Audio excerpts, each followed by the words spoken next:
뉴욕 증시가 사흘 만에 반등에 성공을 했습니다.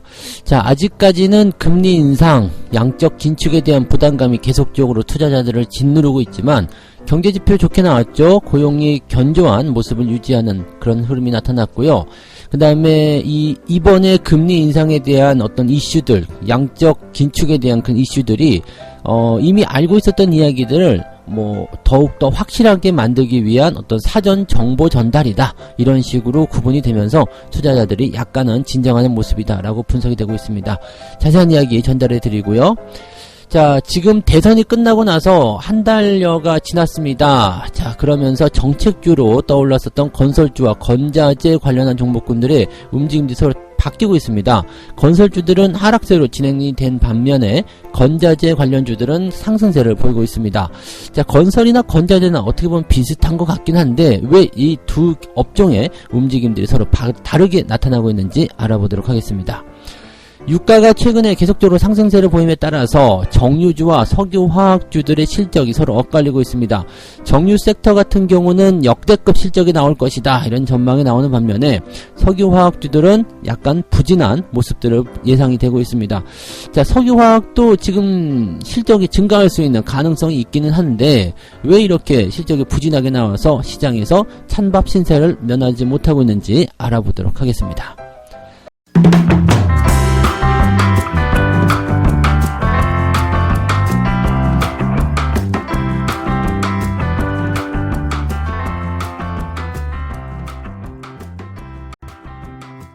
네, 반갑습니다. 오늘은 4월 8일 금요일입니다. 자, 일단 또 한 주가 마무리되는 주말 시점에 도달했습니다. 자, 이틀 동안 주가가 하락하면서 시장을 크게 한번 변동성을 보여줬는데 예상했던 대로 오늘은 반등이 좀 나올 것으로 예상이 되고 있죠.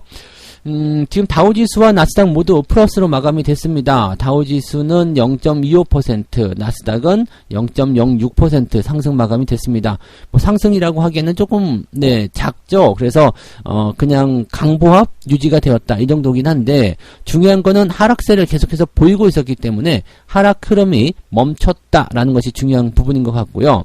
자, 오전 시점에서 계속 안 좋은 흐름을 보였었습니다. 주가가 계속 떨어지고 있었던 모습에서 장 마감 시점에 상승세를 보였기 때문에 자, 이렇게 본다면 분위기가 개선되는 것 아니냐, 이런 식으로 분석이 되고 있기도 합니다. 자, 워낙 이제 단기간에 흔들리는 변화가 크게 나타났었고 또 생각했던 것보다 더 강력한 어떤 재료들이 나타났었기 때문에 투자자들의 마음이 좀 두근반 세근반 막 흔들리고 있는 모습이었을 텐데 그 부분을 꽉 잡아주는 어떤 흐름들이었다고 보시면 되겠습니다. 그래서 분위기가 조금 이제 괜찮아지고 있네 라는 식의 느낌을 좀 가지고 있다고 보시면 되겠죠. 자, 재료를 살펴보시면 여전히 대차 대조표 축소, 즉 양적 긴축에 대한 부분들 때문에 시장이 들썩이고는 있습니다. 금리도 0.5% 올릴 것이다. 그래서 빠른 긴축에 진행될 전망이다, 이렇게 예상이 되고 있는 모습인데 지금 양적 긴축 규모도 950억 달러, 월 950억 달러면은 역대급으로 볼 수 있는 내용이라서 이 규모와 속도면에서 굉장히 큰 부담이 된다, 이런 얘기가 나오고 있는 모습이라서 지금 가계 그리고 기업들 이런 쪽에서의 부담감이 계속적으로 커질 것이다 예상이 되고 있죠. 자, 금리가 올라가면 일단은 대출을 기존에 끼고 있었던 사람들 입장에서는 부담이 될 수밖에 없습니다. 은행들이 조금 얍삽하잖아요. 이게 고정금리를 팔아먹는 것이 아니라 변동금리를 팔아먹죠. 대체적으로 은행이 대출을 해줄 때 처음부터 변동금리로 팔아먹는 경우도 있겠습니다만 고정금리와 변동금리 두 가지 상품을 비교하면서 고정금리가 훨씬 더 높게 이야기를 하죠. 그래서 변동금리는 더 싸다. 그리고 사장님이라고 꼭 말을 해야 돼요. 사장님께서는 금방 빚을 갚을 수 있으시잖아요, 이런 얘기를 하게 되죠. 그러면서 자신감을 괜히 불어넣어주면서 변동금리로 유혹을 하죠.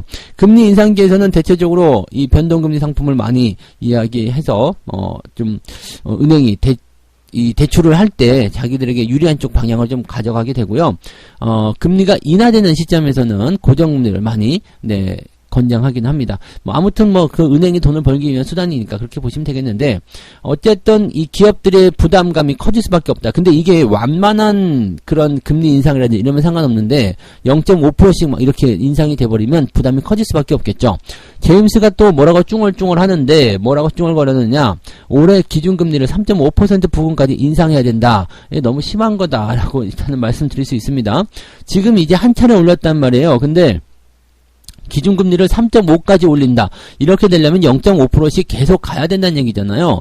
0.5% 6번 남아있는데요. 6번 남아있는데 0.5%씩 6번 올리면 3%죠. 그 다음에 지난번에 한번 올린 것까지 합치면 3.5% 부근까지 간다. 근데 이게 지금 보면 연준이 인플레이션 싸움에 뒤처져 있다. 그래서 금리를 3.5%까지 올리자. 이렇게 해야 된다라는 얘기를 하고 있지만, 실질적으로 여기까지 한 상황에서 만약에 금리가 3.5%고요. 그 다음에 양적 긴축을 이렇게 같이 동시에 진행을 해버리게 되면 시장이 가져오는 충격은 어마어마합니다. 그래서 사실 이거는 거의 최악이라고 볼 수가 있는 상황이고, 금리 인상이 어느 정도 필요하긴 하죠. 그렇지만은 이렇게 빠른 속도의 금리 인상은 좋지 않다라는 겁니다. 그래서 시장을 어느 정도 생각하고 들어가는 입장이라면 지금 이 제임스의 의견은 받아들여지지 않을 것이다. 다만 이런 정도까지 생각을 내가 하고 있다, 이런 의사를 자꾸 전달하고 있는 모습이 아니겠는가 생각이 되고 있고요.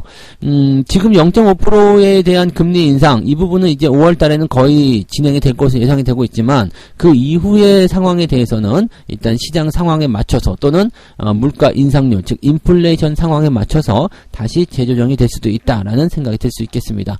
그러니까 투자자들은 일단 여기까지는 인정할게 라는 부분이 되는 거죠. 그리고 5월 달에 양적 긴축도 들어갈 수 있을 것 같아 라고 일단은 인정을 하고 넘어가는 부분이라, 거기까지만 우리가 일단은 생각해 볼 필요는 있겠다. 시장이 어느 정도 이 부분은 받아들이고 있다, 이 정도 생각하시면 되겠죠.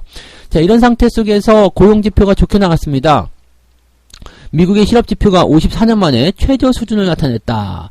야, 대단한 거죠. 지금 그 실업수당 청구 건수가 지금 16만 6천 명입니다. 16만 6천 명이면은요, 1968년 이후에 최저치고요. 역대급이라고 봐야 되겠죠. 네, 정말 뭐 사상 최저치라고 봐야 되는 부분인데, 이 실업수당 청구 건수가 적다라는 것은 그만큼 고용이 활성화되고 있다는 이야기입니다. 이걸 하나만으로도 말이 다 끝났어요. 그래서 지금 실업률이 이렇게까지 떨어지게 되면은 금리 인상은 무조건 따라갈 수밖에 없는 상황이다라고 보시면 되는 부분이고요. 이게 이제 이렇게 사람들이 일자리를 많이 찾고 있다는 것은 기업이 그만큼 투자를 또 많이 하고 있다는 얘기가 되는 겁니다. 그리고 저렇게 일거리를 찾은 사람들이 돈을 벌기 시작해서 소득이 늘어나게 되면 지출도 많아지게 될 것이다. 자, 즉 시장에 돈이 많이 풀릴 것이다 라고 생각하시는 부분이 되는 거죠. 그래서 양적 긴축이나 어떻게 보면 금리 인상, 이런 부분들이 전부 다 당위성을 가지게 되는 그런 상황이 된다, 이렇게 보시면 되겠습니다.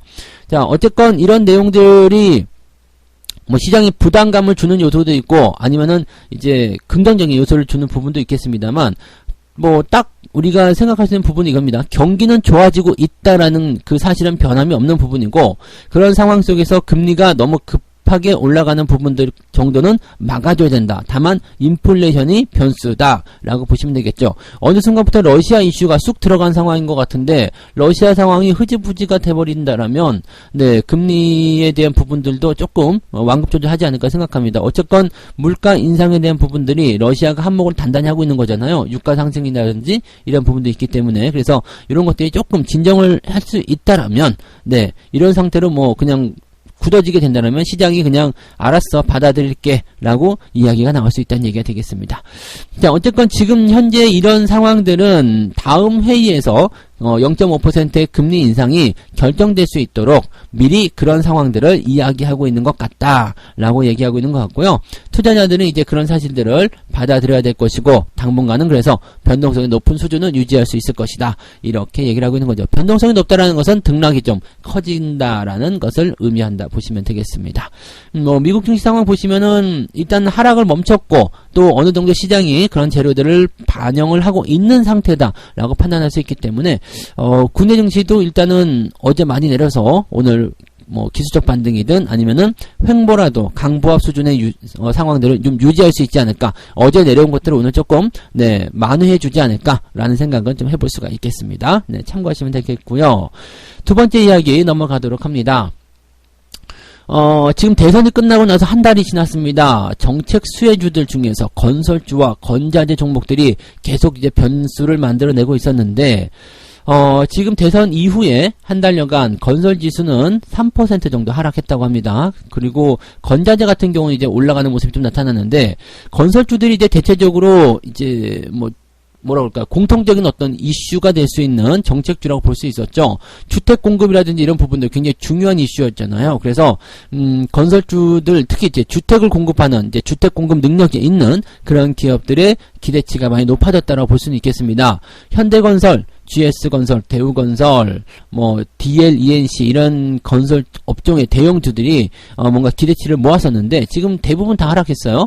현대건설이 마이너스 7%대, GS건설도 마이너스 7%대, 대우건설은 마이너스 10%대까지 떨어졌고요. 네, 이런 모습이 좀 있었습니다. 그래서 규제 완화, 그 다음에 주택 공급의 확대 등등에 대한 부분들에 대한 기대감 때문에 투자 심리가 좀 모였다라고 되어 있는데, 자, 이 상황이 어떻게 해서 이게 반전이 됐냐면, 재건축 규제 완화와 민간 위주 공급 계약 공약에 따른 그런 뭐랄까요, 구체적인 실행 방안 이런 것들이 아직 나오지 않았다라는 거죠.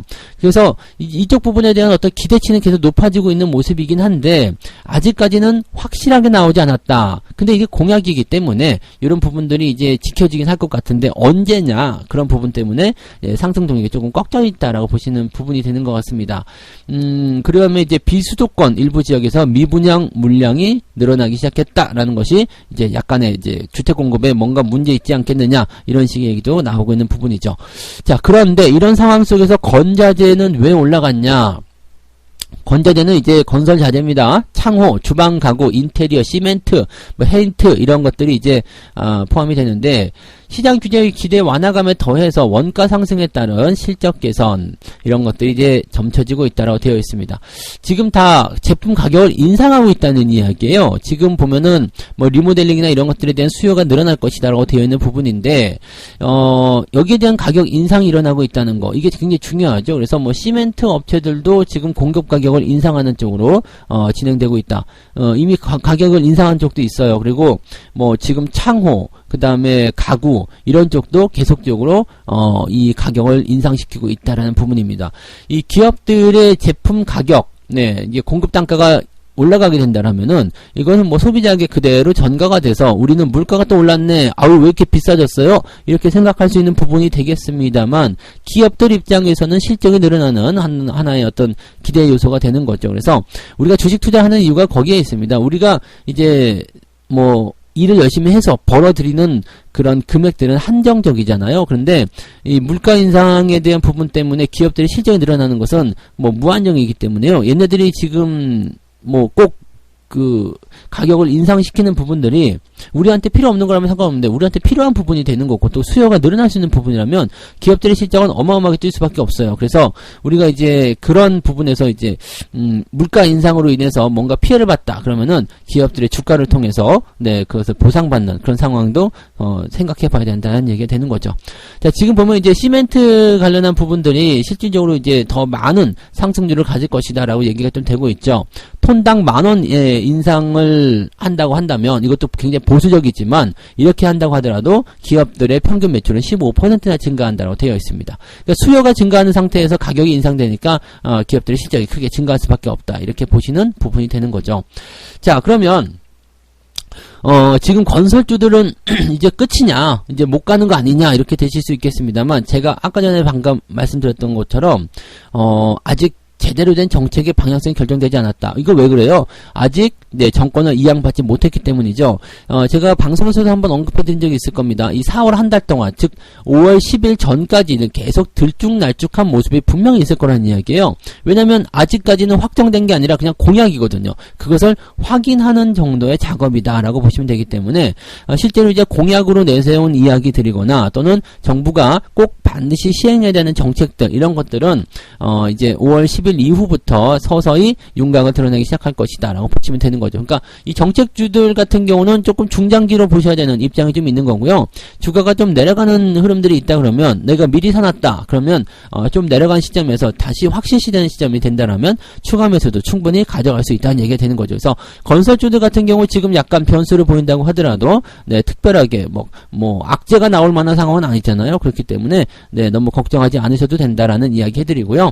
그다음에 건설은 이제 뭐 그렇게 보더라도 건자재 같은 경우들은 꾸준하게 움직이고 있기 때문에 이것이 또 테마주가 수단하면서 하나씩 또 자기들의 어떤 포지션들을 밟아가고 있잖아요. 그러니까 어느 한쪽 올라갈 때마다 쫓아가는 거 말고요. 가만히 매수를 해놓고 골고루 매수해놓고 기다렸다가 자기 차례가 왔을 때 수익을 실현하는 전략도 나쁘지 않다는 거 전달해 드립니다. 서두르실 필요는 없어요. 아직까지 이제 시간은 많이 있고 아직 시작도 안 했다라는 것을 꼭 우리가 생각하셔야 되겠습니다.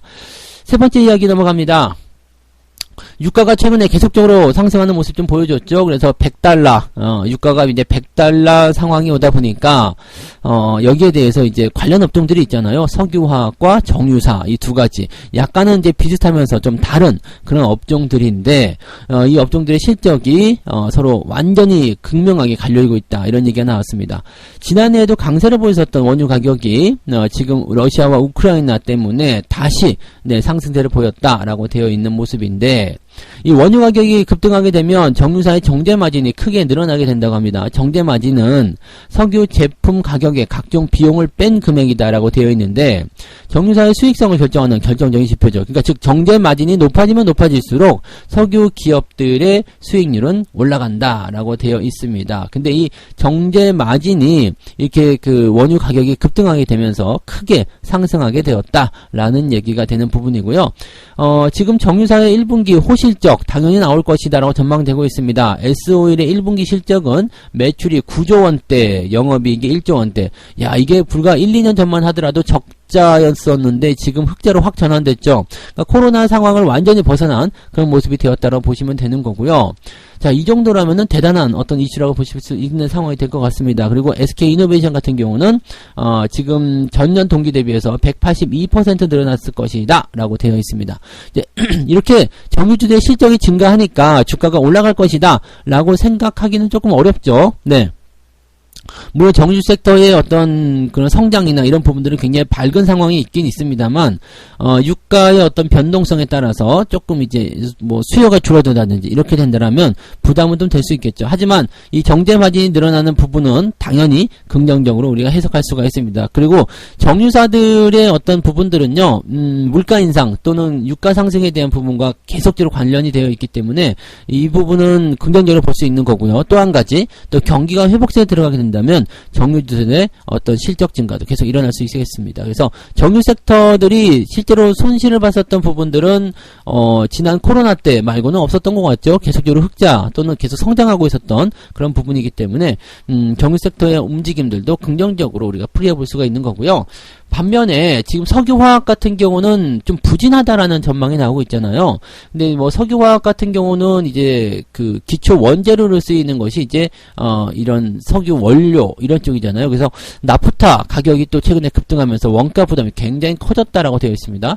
나프타라는 것은 원유를 정제해서 생산하는 것인데 유가 가격에 따라서 움직인다. 그러니까 유가가 올라가니까 나프타 가격도 같이 올라간 거죠. 그렇게 돼가지고 실질적으로 지금 네, 이 부분에서 부담감을 가지고 있다라는 얘기가 됩니다. 석유의 원가 부담 이 부분은 이제 지난 4분기부터 시작됐다라고 하는데 이 석유화학주들 같은 경우는 보통 유동성이 끝나고 시장이 좋아지기 시작할 때 수요가 늘어나기 시작할 때 이럴 때 되면 이제 물건값이 올라가거든요. 그래서 같이 상승을 하게 되는데 제가 석유화학주들의 그 물건 가격 상승, 그 제품 가격 인상에 대한 부분에 이야기해드린 적이 있어요. 가장 늦게 가격이 올라간다라는 얘기를 해드렸죠. 이 석유화학 같은 경우는 고객사하고 보통 장기 계약을 맺습니다. 왜냐면 이게 우리나라 거가 아니기 때문에 가지고 오는 것부터 시작해가지고 그런 것들 다 계획이 서 있어야 되거든요. 그래서 길게 계약이 맺어져 있기 때문에 가격 인상이 바로 되지 못합니다. 니네 계약 아직 남아있는데 뭐 이런 거죠. 그러니까 우리가 쉽게 얘기하면 이제 뭐 전세 전세로 만약에 들어갔을 때 또는 월세로 들어갔을 때 이게 계약을 2년이야. 2년 동안 계약하게 되면은 그 사이 동안에는 전세금을 올릴 수가 없는 거죠. 근데 계약이 끝나고 나면 전세금 올려주셔 이렇게 나온 거와 똑같은 거죠. 그러니까 지금은 이제 장기 계약을 맺고 있는 상태이기 때문에 제품 가격 인상을 바로 하지 못한다는 얘기입니다. 그래서 원가 부담을 그대로 떠안아야 되는 그런 구조인데, 하지만 이렇게 계속해서 올라가면 기업 자체가 살아남기가 어렵기 때문에 판매 가격의 인상을 적극적으로 검토하기 시작했다라는 얘기가 나오고 있습니다.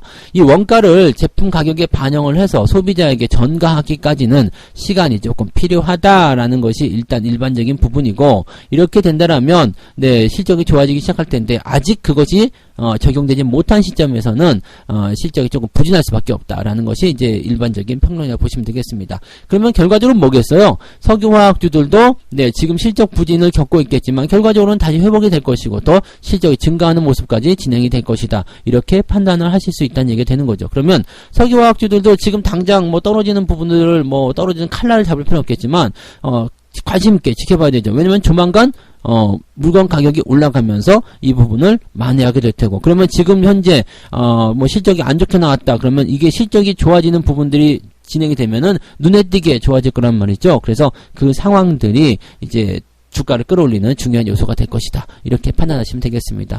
자, 지금 보면 이제 대체적으로 뭐 건설주도 그랬고 지금 석유화학도 그렇고 실적이 지금 조금 안 좋다. 뭔가 전망이 좀 안 좋다. 하지만 앞으로 좋아질 거야 라고 본다라면 지금 당장의 시점부터 일단은 관심을 가지고 준비를 해야 되는 것은 뭐 천천히 하더라도요. 관심을 가지는 것은 필요하다. 그러니까 지금 만약에 그런 종목들을 가지고서 걱정스럽다 라고 할 것이 아니라 좋은 타이밍이 올 때를 내가 잘 노려야 되겠구나. 이렇게 생각을 바꾸시는 게 좋다는 얘기가 되는 거죠. 네, 이 부분 참고하시면 되겠습니다. 자, 이렇게 해서 오늘 세 가지 이야기 전달해 드렸습니다. 사흘 만에 뉴욕 증시가 반등을 했는데 뭐 일단은 뭐 금리 인상이라든지 그다음에 양적 긴축에 대한 악재들이 이미 시장에 반영이 되었다라는 부분이고요. 고용지표가 또 좋게 나오면서 긍정적인 이야기들을 만들어냈다고 보시면 되겠습니다. 자, 정책주 중에서 건설과 건자재 서로 이제 움직임이 달라지고 있는데 건설주는 내리고 건자재는 올랐다 이렇게 되어 있습니다. 건설주들은 약간 불확실성이 있고 아직 결정된 바가 없기 때문이다라고 되어 있고, 건자재는 이제 물건 가격의 인상으로 인해서 네, 이제 이 기업의 시장이 증가할 것이다. 이렇게 되어 있는 부분입니다. 약간 다른 부분이 있죠. 건자재는 물건을 팔아먹는 입장이고 건설은 정책적인 부분이 시행이 되어야 되는 부분이기 때문에 약간은 다르다 볼 수 있습니다. 그래서 이것은 이제 정책이 좀 시행이 되어야지 되는 부분이기 때문에 시간이 조금 필요하다고 보시면 되겠습니다. 5월 10일 이후에 방향성이 확정이 된 다음에 우리가 대응 전략을 짜시는 것도 좋을 것 같아요. 자, 유가가 상승하는 부분에 따라서 정유주와 석유화학 주의 그런 실적도 갈리고 있는데 정유주는 뭐 역대급 실적을 만들어내는 반면에 석유화학은 별로다. 석유화학은 왜? 물건 가격을 인상을 제때하지 못하기 때문이다. 가장 느리게 인상을 시킨다라고 되어 있습니다. 그래서 석유화학주들의 물건 가격 인상을 지금 검토 중에 있기 때문에 조만간 이것도 개선이 될 것이다 라고 보시면 되겠습니다. 그러면 오히려 건설주나 석유화학 같은 경우는 지금이 가장 싼 가장 저렴한 그런 구간일 수 있겠지만 일단은 변동성이 하방으로 진행되고 있다면 조금 지켜보고 돌아서는 시점에서 대응하라 이렇게 전달을 해드릴 수가 있는 거겠죠. 참고하시면 되겠습니다. 자, 책 한 곡 읽고 마무리하도록 하겠습니다. 자신의 감정을 통제하지 못하면 늘 손실로 이어질 수밖에 없다는 것이 중요한 경험론이다. 무지, 희망, 탐욕, 공포 이 네 가지의 감정에 굴복하며 승리할 수 없다고 봐야 한다. 그러다면 비밀스러운 정보로부터 벗어나야 한다. 비밀스러운 정보를 듣게 되면요, 나도 모르게 가슴이 두근반 세근반 막 그냥 요동을 치게 되죠. 밤에 잠도 못 자고요. 네, 왜 그래요? 꿈에 부풀기 때문이죠. 희망, 기대감, 뭐 그런 것들. 또 그 다음에 또 나쁜 소식을 전하게 되면 공포, 두려움 때문에 또 밤잠을 설치게 되는 모습들. 이런 거에서 벗어나라는 이야기죠. 그러니까 비밀스러운 정보는 없어요. 너만 알고 있어. 그게 아니라 너도 알고 있어가 되는 거죠. 너마저도 알게 되는 거야. 이런 식으로 얘기하시면 되겠습니다. 그러니까 내가 아는 정도라면은 사실 시장에서 모르는 사람이 없다. 이렇게 생각하시면 되는 그런 재료라고 보시면 되겠습니다. 우리가 뭐 국가적으로 그렇게 중요한 사람들은 아니잖아요. 그렇기 때문에 네, 우리한테까지 정보가 왔다 그러면은 다 알고 있는 소식이구나. 우리 집 단풍이도 알고 있구나. 이렇게 생각하시면 된다. 이렇게 보시면 되겠죠. 그래서 그런 거에 너무 설레어 하지 마시고요. 항상 정도를 걷는 투자를 하시면 좋겠습니다. 자, 주말장이지만 네, 뭔가 좀 버팀에 대한 기대치가 높아지는 그런 하루가 될 것 같습니다. 잘 견뎌내시고요. 좋은 종목들 중간에서 뛰어내리고 탈락하지 않도록 잘 챙겨주시기 바랍니다. 오늘도 성공 투자하시고요. 저는 장중시장에서 다시 오겠습니다. 고맙습니다.